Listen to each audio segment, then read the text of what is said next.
నమస్తే, welcome to Leo. మనతో ఉన్నారు పొలిటికల్ అనలిస్ట్ జె శ్రీనివాస్ గారు. నమస్తే అండి. నమస్కారం. ఉండవల్లి అరుణ్ కుమార్ నిజంగా చెప్పుకోవాలంటే మేధావి అని చెప్పేసి ఆయన చెప్పుకుంటుంటారు, ఆయన పక్కన ఉన్నటువంటి కొంత సన్నిహితులు కూడా చెప్పుకుంటుంటారు. అసలైన మేధావా కాదా అంటే ఎలా చూడాలి? వాస్తవానికి ఏంటంటే రాష్ట్రాన్ని అభివృద్ధి మార్గంలో తీసుకెళ్ళడానికి తన సహకారాలు కావచ్చు, తనకు సంబంధించినటువంటి ఒక సేవ కావచ్చు చేస్తే వాళ్ళని మేధావులు అంటారు. కానీ రాష్ట్రం పూర్తిగా విధ్వంసానికి గురవుతూ, ప్రజావేదికలు కూలిపోతూ, పోలవరం పూర్తిగా అట్టడుగుపోతూ, అదిగాక ఒక రాజధాని ఉండాల్సిన దగ్గర 3 రాజధానులు అని చెప్పి సరే ఆ 3 రాజధానులు కూడా కనీసం ఇటక కూడా పెట్టినటువంటి ఒక పార్టీకి తను మాట్లాడుతున్నటువంటి సందర్భం మనం చూసాం. ఇదే కాకుండా రామోజీరావు గారి పైన తను పెట్టినటువంటి ఒక ఎక్కుపెట్టిన బాణం కూడా చూసాం. మొత్తానికి తీర్పు అయితే వచ్చేసింది మార్గదర్శి పైన. దీని గురించి మీరు ఏం చెప్తారు? తీర్పు సానుకూలంగానే వచ్చిందండి, వాళ్ళకి అనుకూలంగానే వచ్చింది. ఎవరికి? రామోజీరావు గారికి, ఆ సంస్థకని. సో ఆయన నిజంగా రామోజీరావు గారు చనిపోయినా కూడా ఆయన గెలిచాడు పైనుండే అనుకోవాలి. ఎందుకంటే ఇది ఒక గొప్ప విజయం, ప్రజా విజయం. ఎందుకంటే ప్రజల ఆస్తులకు సంబంధించిన ఒక రక్షణ అది మార్గదర్శి అనేది. ఇవాళ అది డిస్టర్బ్ అయితే కొన్ని వేల లక్షల కుటుంబాలు రోడ్డున పడే పరిస్థితి ఉంటుంది. ఎందుకంటే ప్రజల్లో అలాంటి విద్వేషాలు రెచ్చగొట్టాలనే ప్రయత్నం చేశాడు ఉండవల్లి కదండి, ఆయన ఊసరవెల్లి అంటారు. అసలు రెండో వైపు ఆలోచించుకుంటే ఆయన ఏ క్షణం ఎలా మాట్లాడతాడనేది మనం ఇప్పుడు ఊహించడానికి వీల్లేంది. అలాగే కమ్మద్వేషాన్ని కూడా అంటారు కొంతమంది. సో దాని లోతులకు మనం వెళ్ళాల్సిన అవసరం కాదు ఇప్పుడు. అయితే మొత్తంగా అయితే ఆయన వేసిన ఏదైతే కేసు ఉందో అది విఫలమైపోయింది. సో ఈయన ఏంటంటే రాజశేఖర రెడ్డి గారికి వీర విధేయుడైన ముద్ర ఉంది. సో ఆ తర్వాత కూడా రాజశేఖర రెడ్డి గారి గవర్నమెంట్ అయిపోయిన తర్వాత జగన్మోహన్ రెడ్డి అధికారంలోకి వచ్చినప్పుడు, జగన్మోహన్ రెడ్డి గారు అధికారంలో రాకముందు 2014 నుంచి 2019 వరకు చంద్రబాబు నాయుడు గారు అవిశ్రాంతంగా ఈ విడిపోయిన రాష్ట్రం కోసం చెట్టు కింద పరిపాలన సాగిస్తున్న సందర్భంలో ఎన్ని ప్రగల్భాలు పలికి, ఎన్ని దుష్ప్రచారాలు చేసి, ఏ విధంగా ఆయన మీద విషప్రచారం చేశాడో మనం చూసాం. ఓ పక్కన ఆయన పని ఆయన చేసుకుంటూ పోతూ ఉంటే, ఓ పక్కన అమరావతి విషయంలో కానీ లేకపోతే పోలవరం విషయంలో కానీ ఎక్కడా కూడా రాజీ పడకుండా, అంటే రికార్డ్ టైంలో అన్నీ ఒక పూర్తి చేసుకుంటాను వెళ్ళిన సందర్భం. ఎందుకంటే ఇక్కడ రాజధాని లేదు, రాజధాని నిర్మించుకోవాలి ఓ పక్కన. అలాగే మనకి ఆ ప్రాజెక్టు చాలా చాలా ఒక రకమైన ప్రాణాధారమైనది, అంటే ఆర్థిక వ్యవస్థకి పోలవరం అనేది. ఇలా ఈ రెండు కీలకమైనవి.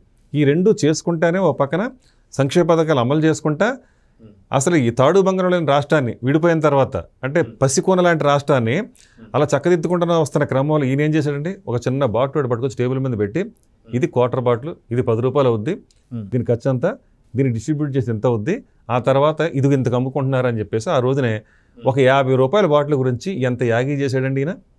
50 రూపాయలు ఇంతకే దాని ఖరీదంతా.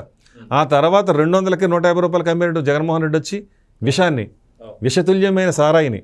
అంటే సారాయి బట్టిల్లో కూడా 27 మంది ఒక్క రోజున ఒక్క పెట్టిన చనిపోయాడు కదండి జంగారెడ్డిగూడెంలోను, వెస్ట్ గోదావరిలో. సో అలాంటిది విషతుల్యాన్నే అందించి, అంటే 30,000 మంది మరణానికి కారణమైపోయాడు, లక్షలాది మంది కిడ్నీ ఫెయిల్యూర్లకు కారణమయ్యాడు, కొన్ని వేల మంది తాళిబుట్లు తగ్గడానికి కారణమయ్యాడు, బిడ్డలు అనాథలు అవ్వడానికి కారణమయ్యాడు. బ్రెయిన్ స్ట్రోక్ అనేది అసలు ఎక్కడ వినలేదు మనం ఇదివరకు గతంలో. అలాంటిది 100ల కొద్ది బ్రెయిన్ స్ట్రోక్తో మరణాలు నమోదైనవి. ఇవన్నీ కూడా సిబిఐ దర్యాప్తు చేయాల్సిన అవసరం ఉంది. మరి ఇన్ని జరిగినప్పుడు కూడా ఏనాడైనా పత్రిక ముందుకు కానీ పేపర్ అయితే మీడియా ముందుకు కానీ వచ్చి జగన్మోహన్ రెడ్డి వల్ల ఇంత విధ్వంసం జరుగుతుందని మాట్లాడిన సందర్భం ఉందా? లిక్కర్ అనేది అంత స్కామ్ కనిపిస్తుంది కదా కళ్ళెదురుగుండా. క్యాష్తో లిక్కర్ కొంటున్నప్పుడే అందరికి అర్థమైపోయింది, ఈ మేధావికి అర్థం కాలేదా? ఇప్పుడు సామాన్య జనానికి డైరెక్ట్గా డబ్బులే పెడుతున్నాం, డిజిటల్ పేమెంట్ లేవు, మనం ఫోన్పేలు లేవు, ఏమి లేవు, టీ తాగితేనే 10 రూపాయలు ఆఫ్టర్ ఇస్తున్నాం కదా. అలాంటిది ఇక్కడ పేమెంట్ ఎందుకు తీసుకోవట్లేదు? పారదర్శకంగా ఉండాలి కదా గవర్నమెంట్ అంటేను. మరి అలాంటిది డిజిటల్ పేమెంట్ లేకుండా మీరు క్యాష్ తీసుకుంటారంటే అది ఎక్కడ పోతుంది? అది నల్లధనంగా మారటానికే వెళ్తుంది కదా. అది అంటే ఎక్కడో అంతిమంగా ఎవరో ఒకరు చేతుల్లోకి వెళ్ళటానికే కదా. అంటే పేపర్ మీద లేనిది వెళ్తుందంటే ఆ డబ్బు ఎక్కడ పోతుంది? ఇవన్నీ తెలియని విషయాలు అందరికీ తెలుసు కదా. సామాన్యుడికి కూడా తెలిసిన విషయం, మరి మేధావి తెలియదా? తెలుసు. కాకపోతే ఏంటంటే అతను ఎంతసేపు వైసీపీని కానీ అంతకుముందున్న రాజశేఖర రెడ్డి కానీ వీర విధేయుడు కాబట్టి, అలాగే కమ్మ వ్యతిరేక అనే ఒక ముద్ర కూడా ఉంది కాబట్టి, అలాగే రామోజీరావు గారి మీద కేసు వేసినా కూడా, లేదంటే చంద్రబాబు నాయుడు గారిని ఈ విధంగా ఇన్ని రకాలుగా ఏదో ఒకటి ఎలిగేషన్ తీసుకొస్తున్న సందర్భం, ఇవన్నీ కూడా అతని దుర్బుద్ధిని బయటపెట్టే లక్షణాలే, అంతకుమించి మరి ఏమీ లేదు. అదే మనం చూసుకుంటే ఏదైతే పిఎస్ఆర్ ఆంజనేయులు, ఏదైతే కాదంబరి జత్వాని ఒక హీరోయిన్గా ఒక డాక్టర్గా ఉన్నటువంటి ఆవిడని కిడ్నాప్ చేసి మరి తీసుకొచ్చేసి ఏదైతే ముంబై నుంచి తీసుకొచ్చినటువంటి వైనం మనకు తెలిసిందే. దాదాపు 40 రోజుల పాటు చిత్రహింసలు పెట్టినటువంటి సందర్భం కూడా మనకు తెలిసిందే.